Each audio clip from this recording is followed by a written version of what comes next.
রাতে মাইলস্টোনের আরেক শিক্ষার্থীর মৃত্যুতে নিহতের সংখ্যা বেড়ে ৩২। ৬ দফা দাবির বিষয়ে আজ স্বরাষ্ট্র উপদেষ্টার সাথে শিক্ষার্থী প্রতিনিধিদের বৈঠক। ৪ রাজনৈতিক দলের নেতাদের সাথে প্রধান উপদেষ্টার বৈঠক। ফ্যাসিবাদ বিরোধী ঐক্য অটুট রাখার ঘোষণা। আইনশৃঙ্খলা পরিস্থিতি অবনতি ঘটানোর জন্য অপচেষ্টা করা হচ্ছে। প্রধান উপদেষ্টা উনি শুধু ঐক্যের কথা বলেননি, আপনারা যদি একসাথে থাকেন, এটা যদি মানুষ দেখে, মানুষের মধ্যে স্বস্তির ভাব আসবে। ২৪-এর ২৩ জুলাইও দেশ জুড়ে চলে গণগ্রেফতার। কোটা সংস্কারের প্রজ্ঞাপন জারি হলেও হত্যাযজ্ঞের বিচার দাবিতে অটল ছিল আন্দোলনকারীরা। কেন্দ্রীয় ব্যাংকের হস্তক্ষেপে স্থিতিশীল ডলার বাজার। রফতানি আয় আর রেমিটেন্স প্রবাহ অব্যাহত রাখতে এই উদ্যোগ। ডলার অবমূল্য যাতে আর না হয় সেই কারণে বাংলাদেশ ব্যাংক ইন্টারভেন করেছে, প্রাইসের মাধ্যমে না, বাজার থেকে ডলার ক্রয়ের মাধ্যমে।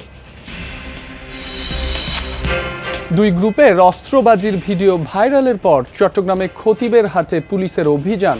10 সন্ত্রাসী আটক হলেও মেলেনি কোনো অস্ত্র।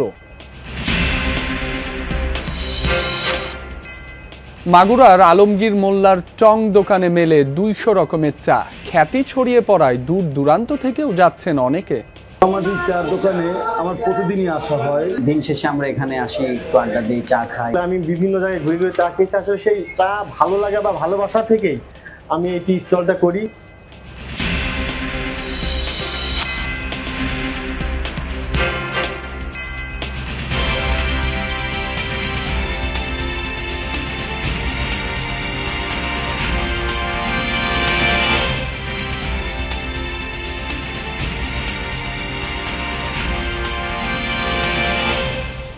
আমন্ত্রণ যমুনা নিউজে, আপনাদের সঙ্গে আছি মাসুম রাব্বি। এতক্ষণ শিরোনাম দেখছিলেন।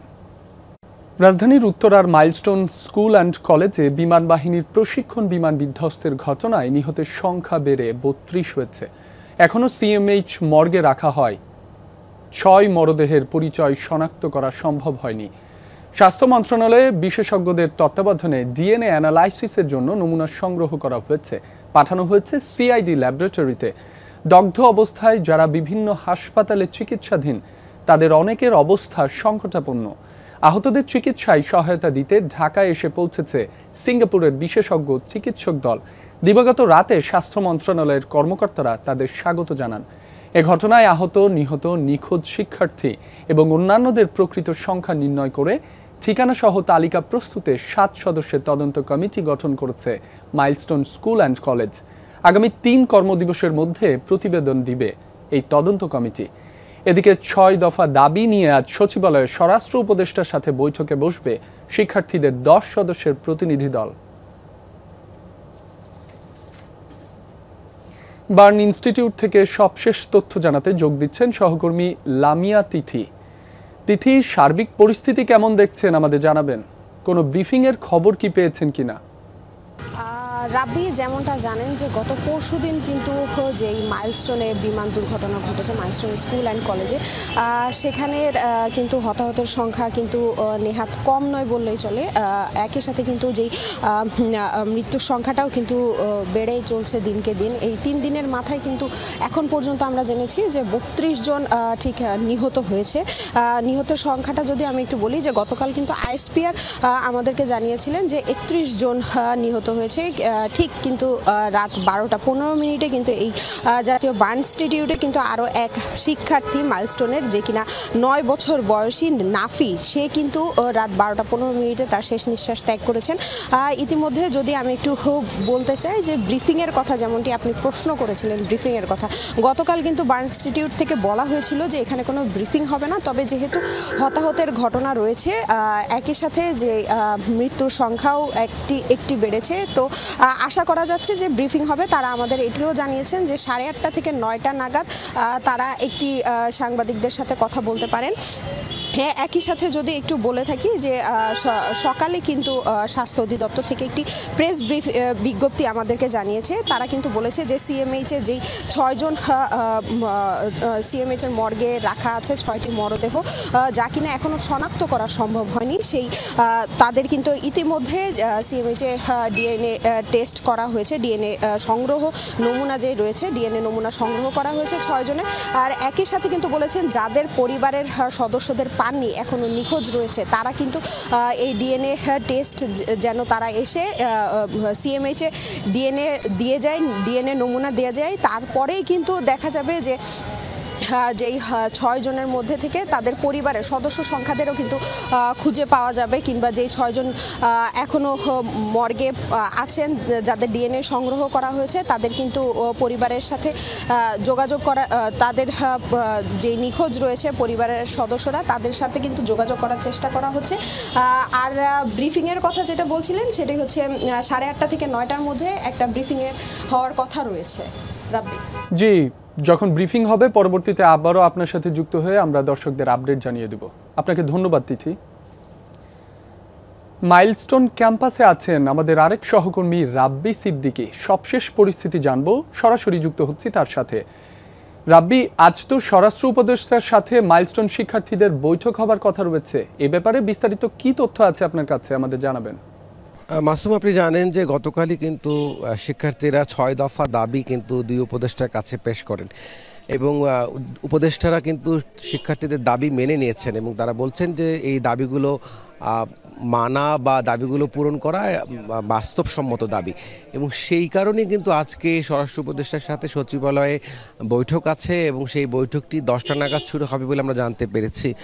আছি আমি এখন সেই ভয়াবহ বিমান দুর্ঘটনাস্থল স্কুলটি, মাইলস্টোন স্কুল, সেই স্কুলের সামনে।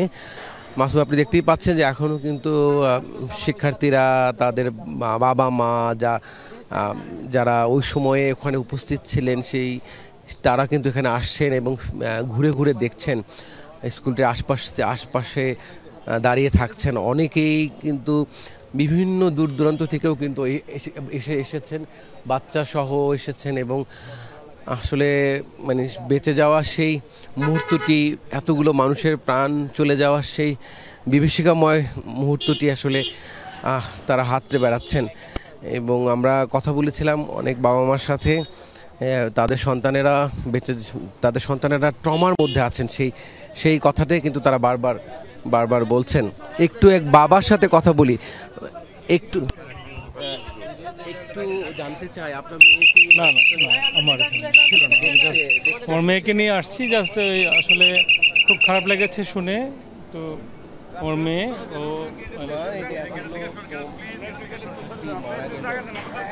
খুবই আসলে মর্মাহত। বলো, হ্যাঁ অবশ্যই আমার খুব খারাপ লেগেছে। দেখতেই পাচ্ছেন আসলে এখনো দূর দূরান্ত থেকে সবাই ছুটে আসছেন, বিশেষ করে যাদের সন্তানরা, যে বাবা মার সন্তানরা স্কুলে কলেজে পড়ে তারা কিন্তু ছুটে আসছেন এবং দেখতেই পাচ্ছেন যে আসলে এখানে বেলা যত বাড়ছে মাসুম, তত কিন্তু ভিড় বাড়ছে। এবং আমরা শিক্ষার্থীদের সাথে কথা বলেছিলাম এবং সেই সাথে এই মাইলস্টোন স্কুলটির শিক্ষকদের সাথেও কথা বলেছিলাম যে একাডেমিক কার্যক্রম সহসা শুরু হবে না, শুরু হতে হয়তো বা আরও কয়েকদিন সময় লাগবে। রাব্বি, আপনাকে ধন্যবাদ।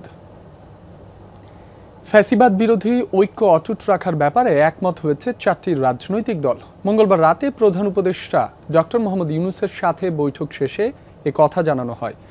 রাষ্ট্রীয় অতিথি ভবন যমুনায় বিএনপি, জামাত, এনসিপি ও ইসলামী আন্দোলনের নেতাদের সাথে বৈঠকে বসেন ডক্টর ইউনূস। 1.5 ঘণ্টাব্যাপী চলা বৈঠক শেষে উপদেষ্টা আসিফ নজরুল জানান, আইনশৃঙ্খলা পরিস্থিতি নিয়ন্ত্রণে কঠোর হওয়ার পরামর্শ দিয়েছে রাজনৈতিক দলগুলো। পাশাপাশি ঐক্য যেন দৃশ্যমান হয় তেমন কর্মসূচি নেয়ার আহ্বান জানিয়েছে। আসিফ নজরুল বলেন, বিভিন্ন স্থানে ফ্যাসিস্টের সহযোগীরা সক্রিয় হওয়ার চেষ্টা করছে। বৈঠক শেষে জামায়াতের নায়েবে আমির ডাক্তার সৈয়দ আবদুল্লাহ মোহাম্মদ তাহের নির্বাচনের বেশ আগেই একটি স্থিতিশীল পরিবেশ এবং লেভেল প্লেয়িং ফিল্ড তৈরির আহ্বান জানান। আর আইনশৃঙ্খলা পরিস্থিতির উন্নয়নে সরকারকে কঠোর হওয়ার আহ্বান জানান ইসলামী আন্দোলনের যুগ্ম মহাসচিব গাজী আতাউর রহমান। বৈঠকে উপস্থিত ছিলেন বিএনপি মহাসচিব মির্জা ফখরুল ইসলাম আলমগীর ও স্থায়ী কমিটির সদস্য আমির খসরু মাহমুদ চৌধুরী এবং জাতীয় নাগরিক পার্টি এনসিপির আহ্বায়ক নাহিদ ইসলাম ও সদস্য সচিব আখতার হোসেন। তবে এই দু দলের নেতারা গণমাধ্যমের সাথে কথা বলেননি।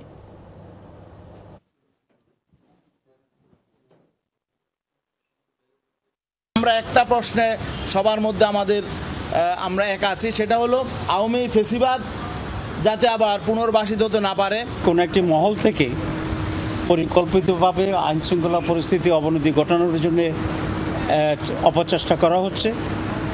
আমরা সকলে এটাকে নিন্দা করেছি। নতুন ফেসিবাদ তৈরি না হয় সেই ব্যাপারেও পুরো জাতি ঐক্যবদ্ধ থাকবে। প্রধান উপদেষ্টা উনি শুধু ঐক্যের কথা বলেননি, উনি বলেছেন আপনাদের মধ্যে ঐক্য আছে, এটা আর একটু দৃশ্যমান হলে ভালো হয়।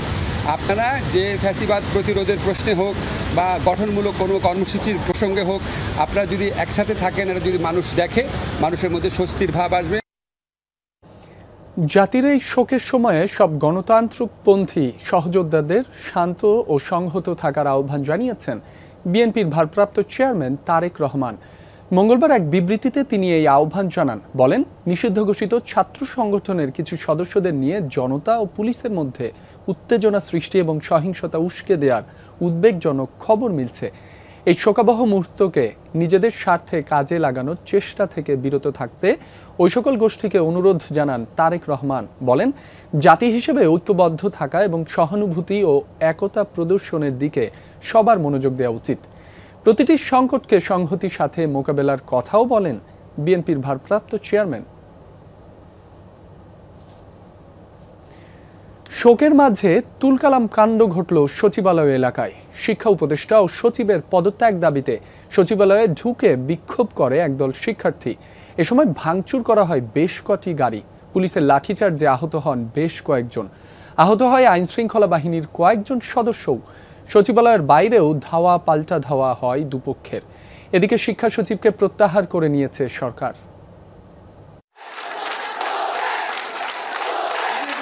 দুপুর 1:30 থেকে সচিবালয় এলাকায় জড়ো হতে থাকে বিক্ষুব্ধ শিক্ষার্থীরা। অবস্থান নেয় সচিবালয়ে প্রবেশের প্রধান গেটে। এ সময় তারা মাইলস্টোন স্কুল কলেজে মর্মান্তিক বিমান দুর্ঘটনার ঘটনা কেন্দ্র করে চলমান এইচএসসি পরীক্ষা স্থগিত সংক্রান্ত সিদ্ধান্তহীনতায় শিক্ষা উপদেষ্টা ও সচিবকে অপসারণ সহ 6 দফা দাবিতে স্লোগান দিতে থাকেন। পরের দিনই যে পরীক্ষা হবে বা হবে না এ বিষয়ে কোনো ক্লিয়ার ডিসিশন দেয় নাই। উনি রাতের 3টা বাজে কিভাবে নির্দেশনা দিয়ে পরীক্ষা স্থগিত করে? উনি কতটা রেসপন্সিবল? আমাদের শিক্ষকদের উপরে হামলা করা হয়েছে, এখন এগুলার কি সরকার কি দায় নেবে না? আজকে যখন শিক্ষা ব্যবস্থার আপনার সংস্কার করা উচিত, সেখানে শিক্ষা ব্যবস্থা সংস্কার না করে তারা করছে শিক্ষার্থীদের উপর জুলুম। সেনাবাহিনী, পুলিশ সহ আইন শৃঙ্খলা রক্ষাকারী বাহিনী সচিবালয়ের 5টি গেট বন্ধ করে অবস্থান নিলেও 3:45টার দিকে গেটের বাধা পেরিয়ে সচিবালয়ে প্রবেশ করে শিক্ষার্থীরা। ভেতরে থাকা গাড়ি ভাঙচুর শুরু করে তারা। এগিয়ে যায় স্বরাষ্ট্র মন্ত্রণালয়ের দিকে। এক পর্যায়ে পুলিশ লাঠিচার্জ করে। এ সময় ভেতরে আহত হয় শিক্ষার্থীরা।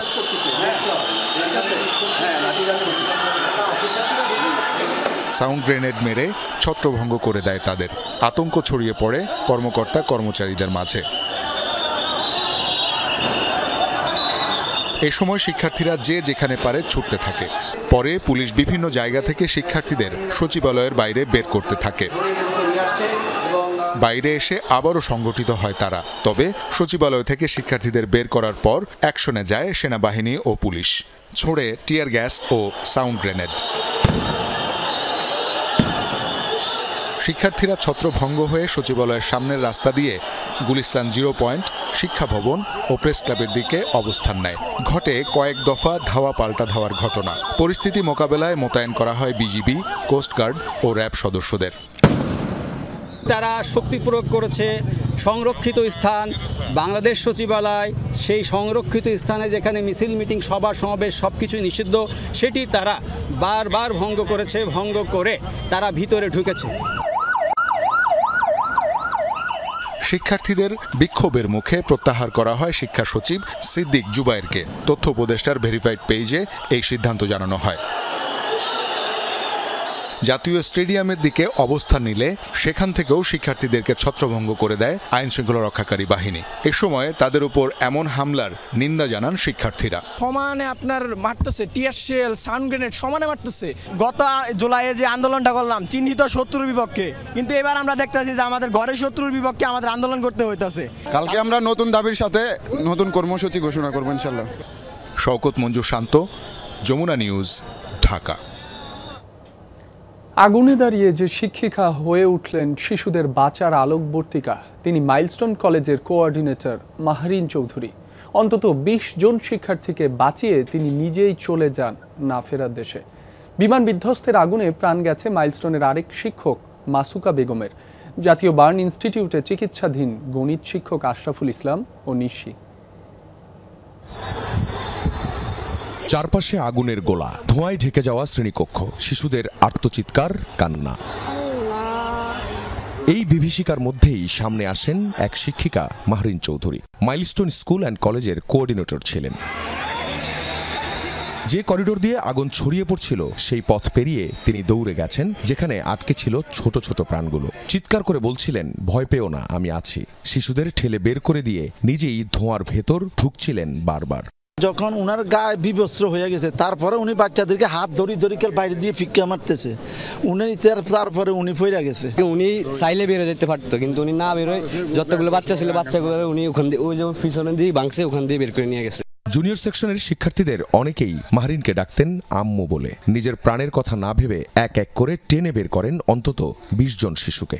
তার জ্বলন্ত শরীর, সে দগ্ধ শরীর নিয়ে বাচ্চা বের করতেছে। তারপরে এক পর্যায়ে সার পারতেছে না, পরে জামা কাপড় সব পুড়ে গেছে একদম গায়ের সাথে। পরে মোল্লা স্যার আরেকটা গার্জিয়ানের কাছ থেকে ওড়না নিয়ে তারে পেঁচাই দিচ্ছে। নিজের জীবনটা দিয়ে ওনাদের উদ্ধার করছে। এরকম দেখলে আশ্চর্য লাগে যে নিজে বাচ্চা চিন্তা করে নাই, অথচ বাচ্চাদের ছেলেমেয়ের মতন আগ্রহে ধরছে বাঁচাচ্ছে। আশঙ্কাজনক অবস্থায় মাহরিনকে নেওয়া হয় জাতীয় বার্ন ইনস্টিটিউটে। চিকিৎসকরা জানান শরীরের শতভাগই দগ্ধ হয়েছিল তার। আইসিইউতে মৃত্যুর সঙ্গে লড়ে শেষমেশ চলে গেলেন মাহরিন চৌধুরী।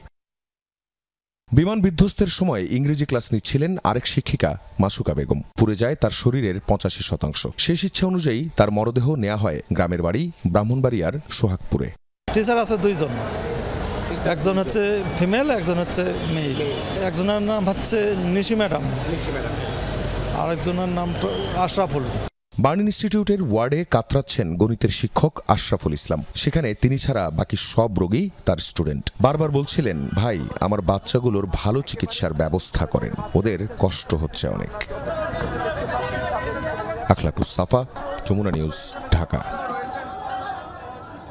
২৩ জুলাই ২০২৪ সারা দেশে চলতে থাকে গ্রেফতারের মহাযজ্ঞ আর ক্ষমতাসীনদের হুঙ্কার। আপিল বিভাগের রায় মেনে কোটা সংস্কার করে প্রজ্ঞাপন জারি করে আওয়ামী লীগ সরকার। ততদিনে জল গড়িয়েছে অনেকটা। এত রক্ত ঝরার পর কেবল একটি প্রজ্ঞাপনে ঘরে ফিরে যাবেন না আন্দোলনকারীরা, স্পষ্ট জানিয়ে দেন সমন্বয়করা। আর কি কি ঘটেছিল ২৪-এর এই দিনে জানাচ্ছেন সুমাইয়া ঐশী। কারফিউ বলবৎ, রাস্তায় কেবল শুরু হয়েছে ব্যস্ততা। মোড়ে মোড়ে সেনাবাহিনী আর আইনশৃঙ্খলা বাহিনীর চেকপোস্ট, টহল।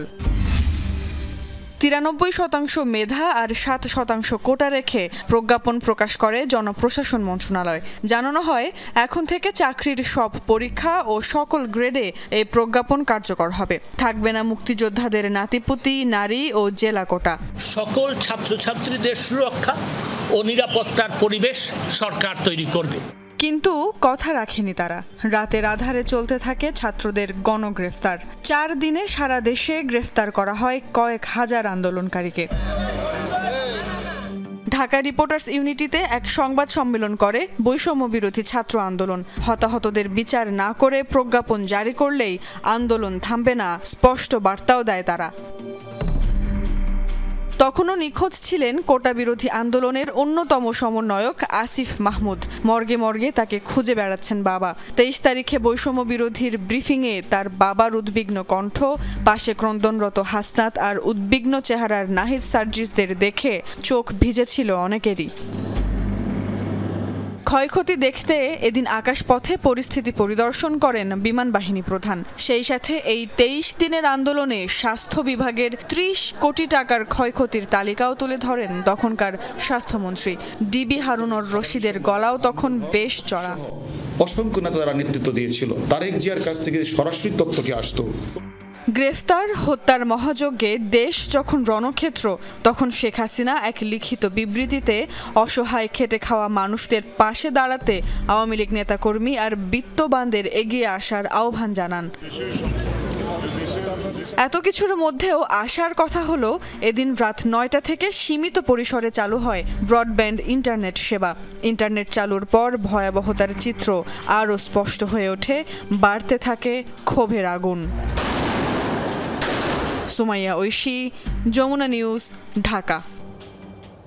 বাংলাদেশ ব্যাংকের হস্তক্ষেপে অস্থিরতা কমেছে ডলারের বাজারে। লেনদেন হচ্ছে 121 থেকে 121 টাকা 50 পয়সার মধ্যে।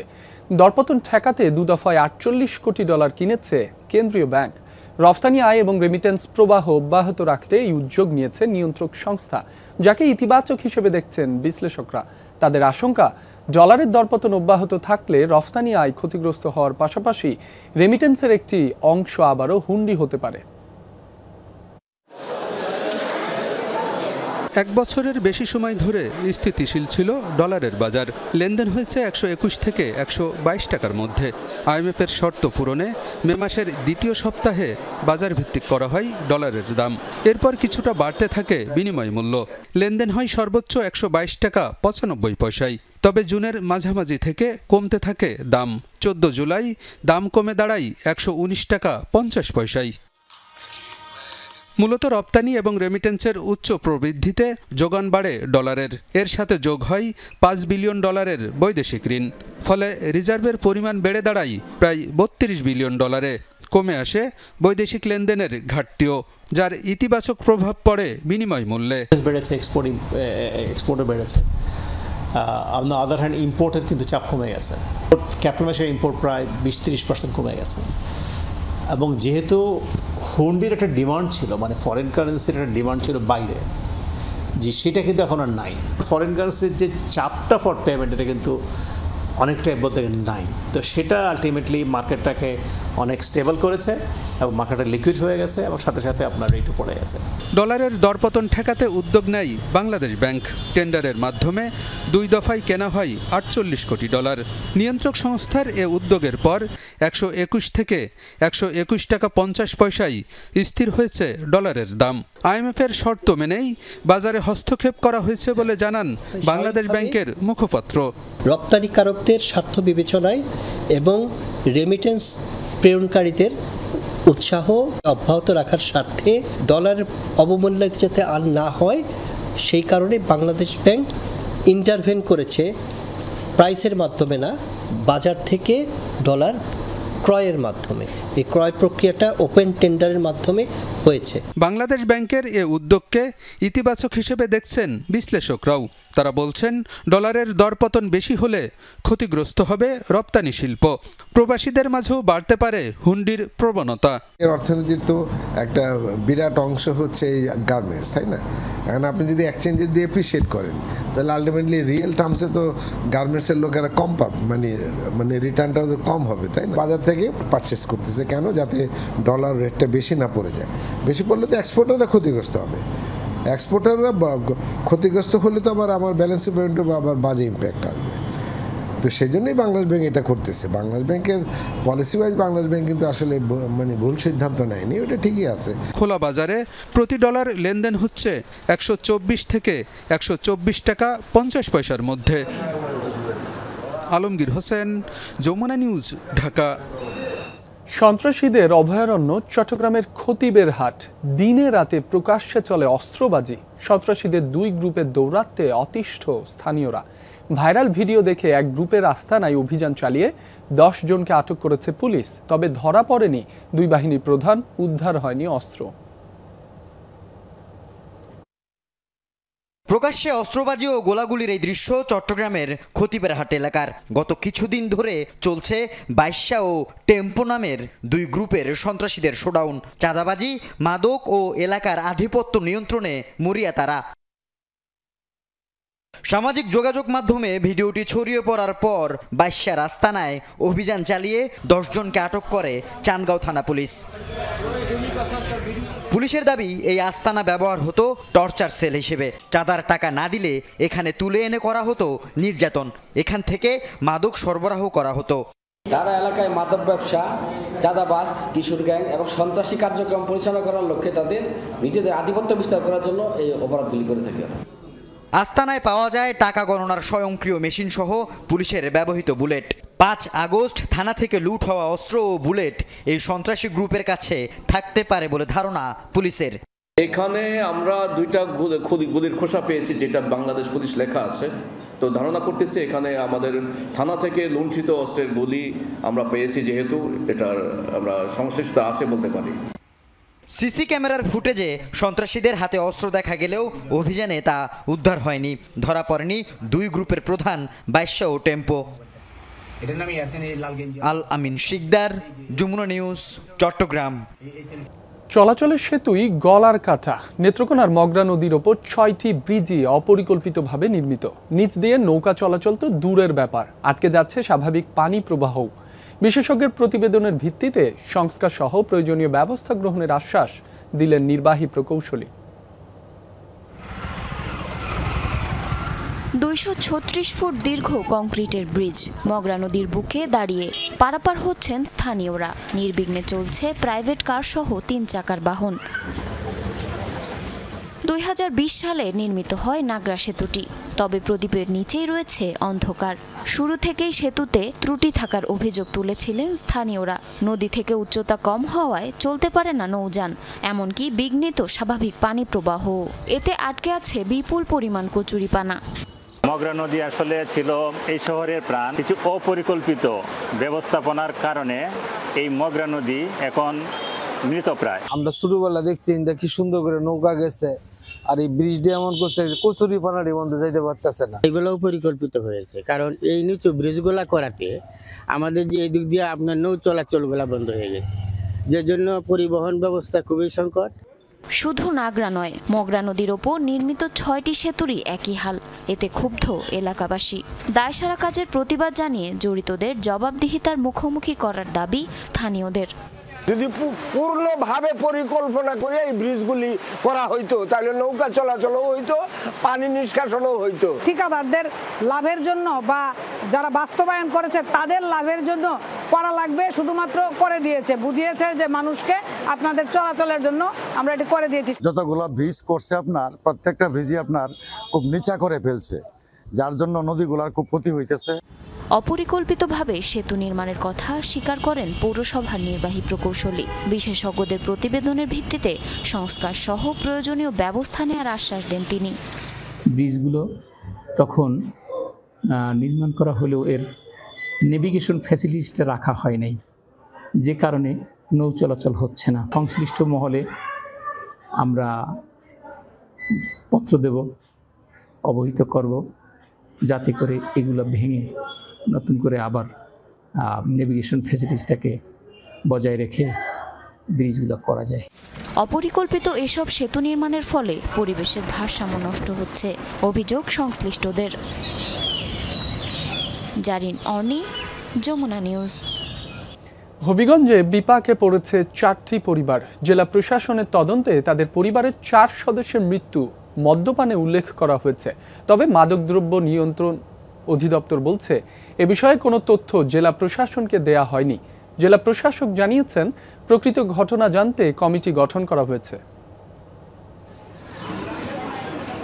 জুলাই আন্দোলনের সন্তান আর বছর না ঘুরতেই স্বামী রতনশীলের মৃত্যু, অথই সাগরে রুবি রানী শীল। জীবনের কঠিনতম এমন সময়ে আবার জুটেছে অপবাদের বোঝা। আমার জামাই কোনো কিছু খাইয়া মারা গেছে, আমার জামাইও ভালোভাবে মারা গেছে। মানুষে আমার বাবা তুলে মদ খাইয়া মারা গেছে, মিথ্যা অনুভব। 16 ও 17 জুলাই হবিগঞ্জের বিভিন্ন এলাকায় 4 জনের মৃত্যু হয়। এর মধ্যে 3 জনই সনাতন ধর্মাবলম্বী, যাদের সৎকারও হয় 17 জুলাই। কিন্তু পরদিন সামাজিক যোগাযোগ মাধ্যমে ছড়িয়ে পড়ে মদ পানে মারা গেছেন তারা। এতে বিড়ম্বনার মুখে পড়ে শোকাহত পরিবারগুলো। এইগুলা তো আমরা যেগুলা ফেসবুকে ছড়াইতেছে এগুলো সব ভিত্তিহীন, আর আমরা এইগুলার কারণে আমরা নিজেও এলাকাবাসীর কাছে শুরু হইতেছে। 18 জুলাই ঘটনা তদন্তে 6 সদস্যের কমিটি করেন জেলা প্রশাসক। চিঠিতে উল্লেখ করা হয়, জেলা মাদকদ্রব্য নিয়ন্ত্রণ কার্যালয় সূত্রে জানা গেছে বাংলা মদ পান করায় মৃত্যুবরণ করেছেন 4 ব্যক্তি। তবে মাদকদ্রব্য নিয়ন্ত্রণ অধিদপ্তর জানায় মদ পানে মৃত্যুর বিষয়ে কোনো তথ্য জেলা প্রশাসনকে দেয়নি তারা। আমার জায়গা থেকে আমাদের কোনো এখতিয়ার নেই যে কেউ মদ্যপান করে মারা গিয়েছে কিনা, সেটি আমি বলার মতো আমার কিন্তু সুযোগ নেই। জুলাই শহীদ পরিবারকে জড়িয়ে এমন ঘটনাকে ফেসিবাদী স্টাইল বলে উল্লেখ করেছেন বৈষম্য বিরোধী ছাত্র আন্দোলনের কেন্দ্রীয় সভাপতি রিফাত রশিদ। মেডিকেল রিলেটেড যে কোনো মন্তব্য করতে হবে এক্সপার্টদেরকে। আমরা বলবো যে এক্সপার্টাইজদের কাছে আসলে যে কোনো মন্তব্য সবকিছু ছেড়ে দেওয়া উচিত। হাসপাতালের তথ্য বলছে 4 জনের মধ্যে কেউ কিডনিজনিত সমস্যায়, কেউ মারা গেছেন হৃদরোগে। গ্যাসপিং হয়ে কার্ডিয়াক অ্যারেস্ট হয়ে মারা গেছে, পোস্টআপ না হয়ে অ্যাকিউট রেনাল ফেলিওর হয়ে মারা গেছে। আমরা এগুলোই কজ দিব, আমরা তো ওইরকম কজ দিতে পারবো না যেটা আপনার সামাজিকভাবে হেয় করবে, এরকম কজ তো আমরা দিতে পারবো না, তো আমরা শিওর না। সচেতন মহল বলছে তথ্য প্রমাণ ছাড়া কাউকে সামাজিকভাবে হেয় করা মানবাধিকার লঙ্ঘনের শামিল। তাদেরকে এইভাবে হুট করে এই একটা অপবাদ দিয়ে দেওয়া, যে কোনো প্রশাসনের যে কোনো পর্যায়ের থেকেই হোক, আমি মনে করি এটা খুবই দুঃখজনক। জেলা প্রশাসক বলেন, আসল ঘটনা জানতে কমিটি গঠন করা হয়েছে। আসলে কি ঘটছে এটা জানার জন্য একটা কমিটি গঠন করা হয়েছে। আশা করি ওই কমিটি এটা উদ্ঘাটন করতে পারবে। নির্দোষ কোনো পরিবার যেন অপবাদের শিকার না হয় সেদিকে নজর রাখার তাগিদ শহরবাসীর। প্রদীপ দাস সাগর, যমুনা নিউজ, হবিগঞ্জ। 1-2 নয়, পুরোপুরি 200 ধরনের চা, যা সবগুলোই মিলবে টং দোকানে। মাগুরার আমতৈল গ্রামে এসব পানীয় বানাচ্ছেন আলমগীর মোল্লা। এরই মধ্যে তার চায়ের সুখ্যাতি ছড়িয়েছে আশেপাশের জেলাগুলোতেও, যা নিঃসন্দেহে চা প্রেমীদের জন্য সুখবর।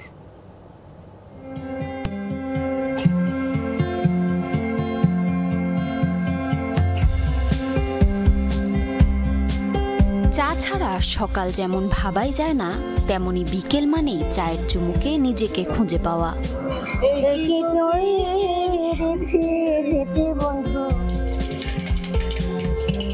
বন্ধুদের আড্ডা, সারাদিনের ক্লান্তি কিংবা নিঃসঙ্গতা কাটাতে চা যেন নিত্যসঙ্গী। তবে ছোট্ট এক জীবনে কত ধরনের চায়ের স্বাদই বা নেওয়া হয়। বড়জোর ঢাকা বিশ্ববিদ্যালয়ের অপরাজিতা কিংবা সিলেটের 7 রঙা চা। তবে চা প্রেমীদের জন্য 200 রকম চায়ের দোকান নিয়ে আলোচনায় মাগুরা শ্রীপুরের আমতৈল গ্রামের আলমগীর মোল্লা। পোড়ামাটির চার দোকানে আমার প্রতিদিনই আসা হয়। যদি আমি একদিন মিস করি তাহলে আমার মনে হয় আমি কি জানি মিস করতেছি। গ্রামে যে এরকম একটা চায়ের আড্ডা, এরকম একটা চায়ের দোকান, এটা অনেক না আসলে আপনারা বুঝতে পারবেন না। চাকে ভালোবেসে আমরা দূর দূরান্ত থেকে, আমরা যারা মাগুরা জেলার সন্তান আছি বা মাগুরা জেলাতে বসবাস করি, যেখানেই থাকি না কেন, দিন শেষে আমরা এখানে আসি, একটু আড্ডা দিই, চা খাই। পুদিনা, লেবু, তুলসী মিশ্রিত ভেষজ চা থেকে শুরু করে সাধারণ লাল চা, জিঞ্জার টি, জার টি, এমনকি চকলেট টি, রীতিমতো চায়ের এক জাদুঘর আলমগীরের এই ছোট্ট দোকান। আমি নিজেও একজন চা লাভার বা চা প্রেমী। আসলে আমি বিভিন্ন জায়গায় ঘুরে ঘুরে চা খেয়েছি। আসলে সেই চা ভালো লাগা বা ভালোবাসা থেকেই আমি এই টি স্টলটা করি। আমার এখানে প্রায় চা পাওয়া যায় 200 প্রকার। তার ভিতরে সবচেয়ে উল্লেখযোগ্য মালাই টি আছে, তারপরে আপনার লেমন মাল্টা আছে, রোজেলা আছে, চকলেট তান্দুরি আছে, হলির চা আছে। ব্যতিক্রমী এই টং দোকানের চায়ের খবর ছড়িয়েছে আশেপাশের জেলাগুলোতেও। প্রতিদিন তার দোকানের বাহারি চায়ের স্বাদ নিতে হাজির শত শত মানুষ। এক কাপ চায়ে যেন খুঁজে ফেরে হাজারো স্মৃতি। এখানে 200 প্রকারের চা তৈরি হয়, শুনে চলে আসলাম, তো খুব ভালো লাগলো। 2টো মোটরসাইকেলে চলে আসলাম 4 জন, এসে পরিবেশটা চমৎকার লাগলো, চাটা অসম্ভব সুন্দর। আলমগীরের দোকানে প্রতি কাপ চায়ের মূল্য 5 টাকা থেকে শুরু করে 250 টাকা পর্যন্ত।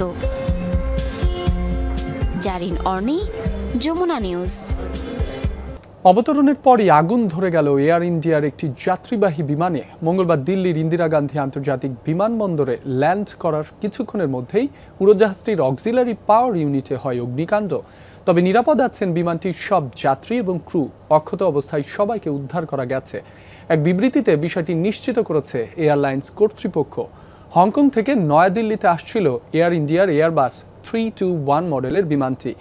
অবতরণের পর যাত্রীদের নামার সময় ঘটে আগুনের সূত্রপাত। সাথে সাথেই স্বয়ংক্রিয়ভাবে বন্ধ হয়ে যায় পাওয়ার ইউনিট।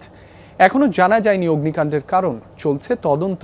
একদিন আগেই জোরালো বৃষ্টিতে অবতরণের সময় রানওয়ে থেকে ছিটকে যায় এয়ার ইন্ডিয়ার আরেকটি এয়ারবাস। জুনে 260 যাত্রী নিয়ে ভারতের আহমেদাবাদে বিধ্বস্ত হয় এয়ার ইন্ডিয়ার একটি বোয়িং বিমান। একজন ছাড়া প্রাণ যায় উড়োজাহাজটির সকল আরোহীর।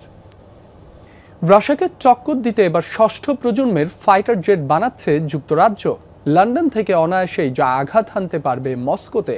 বহুল আলোচিত যুদ্ধবিমান ইউরোফাইটার টাইফুনের বদলি হিসেবে রয়্যাল এয়ারফোর্সে জায়গা করে নিচ্ছে দ্য টেম্পেস্ট। বাস্তবের রূপ নিলে যেটি চিন্তার বড় কারণ হয়ে দাঁড়াতে পারে ভ্লাদিমির পুতিনের জন্য।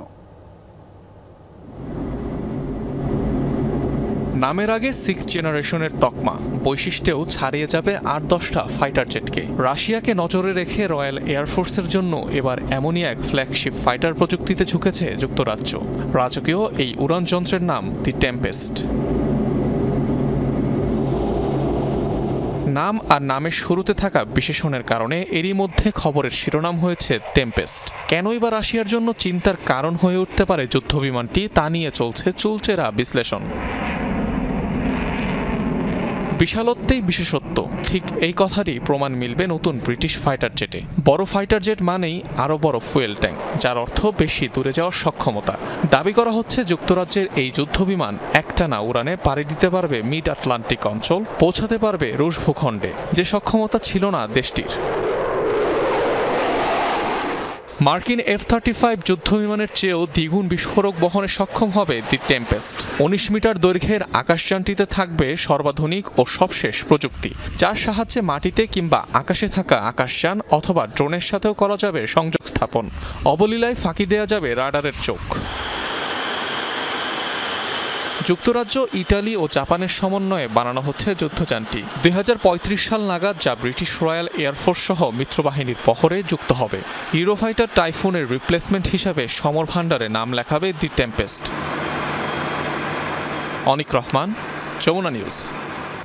মার্কিন প্রেসিডেন্টের হাতের শিরায় কালো দাগ নিয়ে বিভিন্ন গণমাধ্যমে শুরু হয়েছে জোর আলোচনা। গুঞ্জন, তিনি জটিল কোনো রোগ গোপন করছেন। হোয়াইট হাউসের প্রেস সেক্রেটারি জানিয়েছেন ক্রনিক ভেনাস ইনসাফিসিয়েন্সি রোগে ভুগছেন, যা 70 ঊর্ধ্ব বয়সীদের জন্য সাধারণ রোগ। আশ্বস্ত করেন স্বাস্থ্যগত দিক দিয়ে এখনো বেশ জন্মনে আর তরতাজা আছেন মার্কিন রাষ্ট্রপ্রধান। ডোনাল্ড ট্রাম্পের হাতের শিরায় কালচে দাগ নিয়ে বেশ কয়েকদিন ধরেই আলোচনা চলছে বিভিন্ন গণমাধ্যমে। গুঞ্জন ওঠে মেকআপ দিয়ে এই দাগ ঢেকে রাখছেন তিনি। তবে কি গুরুতর কোনো রোগে ভুগছেন মার্কিন প্রেসিডেন্ট? এসব প্রশ্নেরই উত্তর দিতে গণমাধ্যমের মুখোমুখি হন হোয়াইট হাউসের প্রেস সেক্রেটারি ক্যারোলিন লেভিট। বলেন, সম্প্রতি পায়ে ফোলা ভাব অনুভব করার পর ট্রাম্পের সম্পূর্ণ শারীরিক পরীক্ষা করা হয়। ধরা পড়ে ক্রনিক ভেনাস ইনসাফিসিয়েন্সি রোগ। এ রোগে শিরার ভেতরের ক্ষুদ্র প্রকোষ্ঠগুলো ধীরে ধীরে কাজ করার ক্ষমতা হারিয়ে ফেলে। তবে এটি 70 বছরের বেশি মানুষদের জন্য একটি সাধারণ স্বাস্থ্যগত সমস্যা। প্রেসিডেন্টের পূর্ণাঙ্গ স্বাস্থ্য পরীক্ষা করা হয়েছে। তার রক্তের শিরার বর্তমান অবস্থা নির্ণয়ের জন্য বিভিন্ন ডায়াগনস্টিক টেস্ট করা হয়। এর মধ্যে ছিল 2 পায়ের নিচের অংশে ভেনাস ডপলার আল্ট্রাসাউন্ড টেস্ট। পরীক্ষায় জানা যায় প্রেসিডেন্ট ক্রনিক ভেনাস ইনসাফিসিয়েন্সি রোগে ভুগছেন। তবে এটি তেমন ক্ষতিকর কোনো রোগ নয়। 70 বছরের বেশি বয়স্কদের এ রোগ প্রায়ই হয়ে থাকে। প্রেসিডেন্ট এখনও চমৎকার স্বাস্থ্যেই আছেন। এটি তার দৈনন্দিন চলাফেরায় বেশ ভালোভাবেই চোখে পড়ে। ডোনাল্ড ট্রাম্পের হাতের কালো দাগ নিয়ে ক্যারোলিনের ব্যাখ্যা, ঘন ঘন হাত মেলানোর কারণে এবং অ্যাসপিরিন জাতীয় ওষুধ সেবনের ফলেই এমনটা হয়েছে। সাম্প্রতিক বেশ কিছু ছবিতে প্রেসিডেন্টের হাতের পেছনের অংশে হালকা কালশিটে দাগ দেখা গেছে। এটি বারবার হাত মেলানোর সময় হালকা চাপে ত্বকের নিচে রক্ত জমার কারণে হয়েছে। প্রেসিডেন্ট হৃদরোগ প্রতিরোধে অ্যাসপিরিন জাতীয় ওষুধ খান। এটি ওষুধের পার্শ্ব প্রতিক্রিয়ার কারণেও হতে পারে। ট্রাম্প যে রোগে ভুগছেন তা দীর্ঘস্থায়ী হলে পায়ের নিচে আলসার বা ঘা হতে পারে বলে মত বিশেষজ্ঞদের। এসব রোগীদের ওজন কমানো, নিয়মিত হাঁটা এবং নির্দিষ্ট সময় পরপর পা উঁচু করে রাখার পরামর্শ দেওয়া হয়। গেল এপ্রিলে ট্রাম্পের স্বাস্থ্য পরীক্ষা করেন বিশেষজ্ঞ চিকিৎসকদের একটি দল। সে সময় হোয়াইট হাউস 3 পাতার যে স্বাস্থ্য প্রতিবেদন প্রকাশ করে সেখানে ছিল না ক্রনিক ভেনাস ইনসাফিসিয়েন্সি রোগটির উল্লেখ। প্রাণপ্রতিম কুণ্ডু, যমুনা নিউজ।